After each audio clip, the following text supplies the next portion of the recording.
Mr. Roeper. How are we doing? I don't know. How are we doing? Well, let's talk about some movies. And, we got to just acknowledge sometimes that it's just the Netflix world and we're living in it these days. It feels like, sometimes we talk about how Disney and Marvel are controlling the universe, but wanted to talk to you guys about a couple of different things that are going to be available on Netflix, I think, starting tomorrow.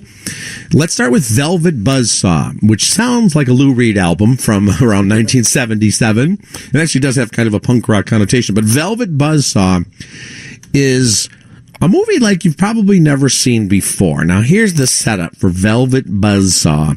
Jake Gyllenhaal plays an art critic, probably the most influential art critic in the world. He's trafficking in that very pretentious art world where people are deciding whether to spend $6 million on this and $7 million on that. And the cast of this movie is amazing because John Malkovich plays this legendary, installation artist whose work speaks for itself and is just a complete pompous ass to everybody. Perfect. And John Malkovich is so great at it. Even he, and he always has a great way with lines. He's got these two giant, he's got like a Doberman Pinscher type of dog. And at one point, when someone comes to his house, he says to his dog, down boy, not yet. Which is the greatest thing ever, to put someone going, wait a minute, what's going on here? Rene Russo's in this film, Toni Collette, who's a great actress. So for the first 40 minutes or so, Velvet Buzzsaw is just skewering the art world. If you remember Sacha Baron Cohen in Who's America series, they had a whole episode where he took off after the art world, right? Yeah. This is kind of like that, only a fictional version. Then it turns into, I don't want to give too much away, but I would say it turns into kind of a Night Gallery or Twilight Zone episode. They discover the works of an old man who has died, and he's got these crazy paintings that are haunting and mesmerizing. And let's just say that if you walk into a room, and a lot of the paintings are of people suffering and, those really kind of violent, kind of weird artworks you see. And if you think maybe the eyes in the painting are following you, or the painting might even reach out and say hello and not necessarily a friendly way, that happens in this movie. It turns into, remember those Final Destination movies where everybody avoids death, but then it turns out they had cheated death and then they die anyway? This is kind of like the art world version of that. It's the first art satire / slasher movie ever made. And I love it! You love it. 3.5 stars for the Velvet Buzzsaw, but no going into it. For the first half hour, you're like, oh my gosh, so comedy of manners, where everybody's all this kind of, sophisticated dialogue and all this kind of insightful, gleanings about the world of art and how it sometimes is wonderful and sometimes pretentious. And then all of a sudden, she got her arm cut off. That's going to be bad. Oh. And I have to give away. It's going to be on Netflix tomorrow. It premiered at Sundance just the other day, and now people get a chance to see it. I'm going to give away one scene just so to tell you how crazy this is. There is a scene where an art curator in the middle of the night, something really, really horrible happens to her, and she bleeds to death. So she's on the ground, she's on the floor in like a Museum of Contemporary Art type of setting, her blood all around her. And when the gallery opens the next day and people start coming in, they think it's part of the art project that's going on there. Like performance art. Yes! Oh, gee. Including a tour of school kids. I don't think it feels real to me. They're like, this blood, that's not realistic blood. And they're sliding around in it. Wow. Dark humor in Velvet Buzzsaw. Ooh. I don't understand what Jake Gyllenhaal. Got a great cast. Certainly. Who doesn't love the Jake Gyllenhaal? Well, you remember a couple years ago he was in that movie called Nightcrawler where he played the stringer for an LA TV station, and it was really dark. He got nominated for an Oscar. The writer and director Dan Gilroy is also the writer and director of this one, and his wife is Rene Russo, who's been in both of those movies too, who's been around. Remember her from Tin Cup and tons of other movies. Yeah. So the cast is off the charts. The humor is very dark, and the blood. It's like if you went to see Blue Man Group and you're in the first row, you should wear a hefty bag and watching this even at home. Okay. All right. And that's the lighter of the two offerings we have. Oh, gee.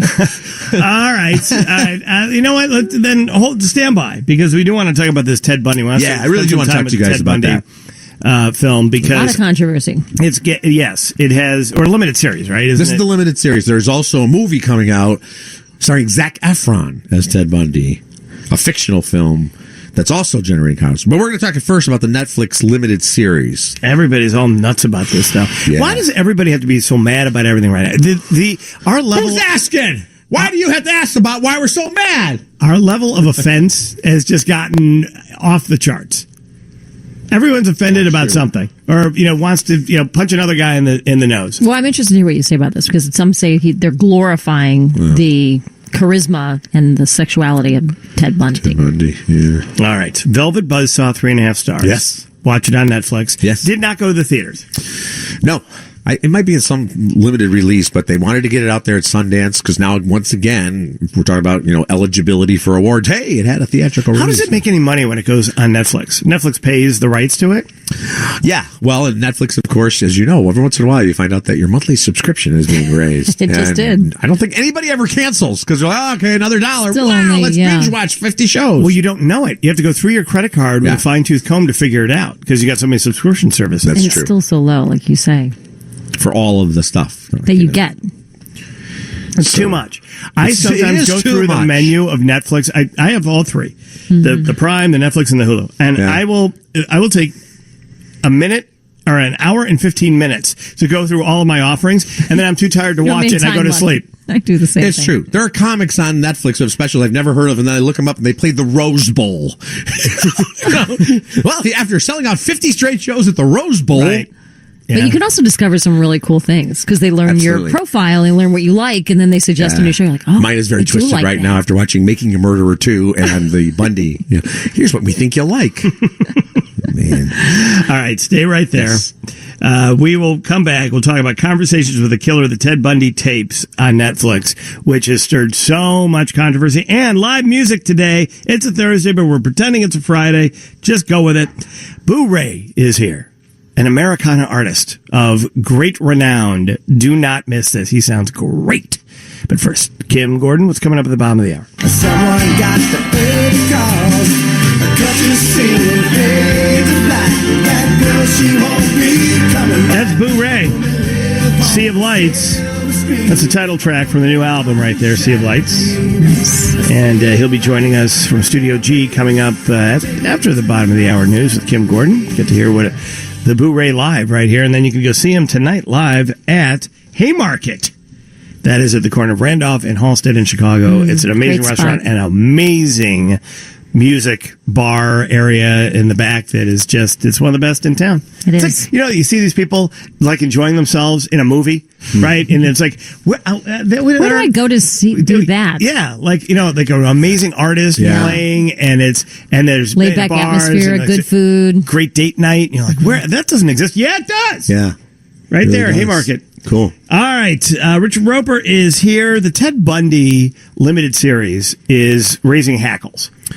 Yes, available on Netflix as we speak. And, there's such a fascination. There always has been, but in particular, I think after Making a Murderer and some of the other series and podcasts that are out there, there's such a fascination. And, Ted Bundy, look, I think there were made for TV movies about this guy 20 years ago. For people who don't know, he was this, law student, handsome, dashing young man who in the early 70s, starting in the Pacific Northwest, started abducting and murdering young women, almost all between the ages of like 16 or 17 and 22, 23, often college students, and continued to elude authorities. And first of all, I think the limited series does not glorify him in any way, shape, or form. One of the fascinating things is they have so many people who were part of either the investigation or his life back in the 70s, and they show footage of them and they're here now talking in real time, including the journalist who had all these audio tapes of him interviewing Ted Bundy. This was after Bundy had been captured and was in prison. So you hear Bundy on audio all the time. And this guy came up with an ingenious thing. He couldn't get the guy, as a lot of psychopaths, sociopaths are. Bundy kept maintaining that they got the wrong guy. And he finally started saying to him, almost like they did. Remember O.J. Simpson did the book, If I Did It? Yeah. Where he talked about what he would have done. This guy said, well, you're a smart guy. You were a law student. How do you think the killer would have behaved? It had him start to talk about himself in the third person. He said, well, I would have taken my car here and I would have changed the license plate and I would have gotten a motel room. I mean, and then you hear it.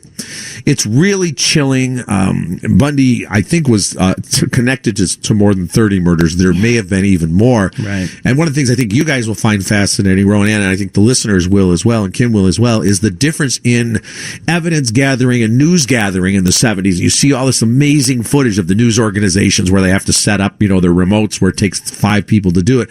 But also the law enforcement agencies had no way of sharing anything with each other. There was no such thing really as a database, not even a fax machine. So this guy, while he was on the loose in the Pacific Northwest, one former cop says he was like a regional killer. No one knew about him. And then he went to Utah and Colorado, but the people in Utah and Colorado didn't know really about the series of killings in Washington, and they didn't even know what a serial killer really was. And eventually, as people might know, made his way down to Florida by way of Chicago and then Michigan, getting on various planes and trains because you could, driver's licenses were pieces of paper. So even when his photo was on there, it's like back in the old days, it was in the post office. Right. When he was on the 10 most wanted list, when they finally figured out that this guy might be a serial killer, he also escaped from prison twice, which is insane. And they described that. And in one case, he was in custody, I think in Colorado. They knew almost for sure he had tried to abduct a young woman who actually got away, and she identified him. And she is in this documentary now, 40 years later, talking about that. And the jail cell he was in, above his jail cell, were living quarters for deputy sheriffs and guards, apartments. So he figured out when a guard wasn't home and went right through the ceiling. The ceiling was just a normal ceiling. There was no protection whatsoever. And he then went into the deputy's apartment, changed clothes, and walked out the front door. And went on to kill another dozen people. So, those are the types of things. If you think you know the story of Ted Bundy, this documentary takes you deep into the story, and it's fascinating. I really don't think in any way, shape, or form it glorifies it. I mean, I know there's people talking about the Zac Efron movie coming out that's going to be about him. We'll see what happens with that. But this, it shows you who the real heroes are and the incompetence that really will have your blood boiling, that led to this guy getting out twice and committing more crimes. Right. Interesting. It's a great limited series. All right. So, Netflix is warning people not to watch it alone. I will say this, and I've seen everything. I watched it, deep into one night, and I did have to watch something else. You didn't want to go to bed with that on your mind. It's really that disturbing. Because there are people like that out there. There's still, there are active serial killers in America, and one of the things about Ted Bundy is that Ted Bundy hid behind his good-lookingness. Right, Charm. he was a charming guy, he was a good-looking guy, and people were like, well, he can't be a criminal. Exactly. Right. Law school student. So he would, find various ways to approach people, and if he said, he put a cast on his arm, so he'd go up to a young, I can't, I need help loading something into a car, which, by the way, is a scene in Silence of the Lambs. I was going to say, that sounds familiar. And he defended himself. He's another one of those idiots, narcissists, who thinks he can defend himself in a court of law. And there's footage of that, too. I didn't need a lawyer. I would say, though, it didn't work out so well for him. No. And spoiler alert, he got the death penalty and was electrocuted in Florida. This crowds of more than 1,000 turned out to cheer, which is also very chilling and strange to watch as well. Yeah, that's true. I remember that night. I remember I had already started working when they did that. It was a big Nightline night and everything. It was a huge night. It was so strange, though, because, the electric chair is, they've since done away with it, but it was a very gruesome way to execute. Now, he's one of the last guys, I think, died in the electric chair. I believe you're correct, yeah. So, crazy, but, well, few people have ever deserved it like he has, I think. That's a no-brainer. Yeah. All right, so the Ted Bundy, it's called The Conversations with a Killer, the Ted Bundy tapes on Netflix. Next week, I promise you, we will have more upbeat things. Lego Movie 2 is coming out next week at least. So I saw for those of you going, geez, Rich. Sort of the guy who fakes an injury in the Lego movie that we need to know about. Have you seen the Lego movie yet? There is a celebrity cameo in there. Oh, very interesting. Ruth Bader Ginsburg.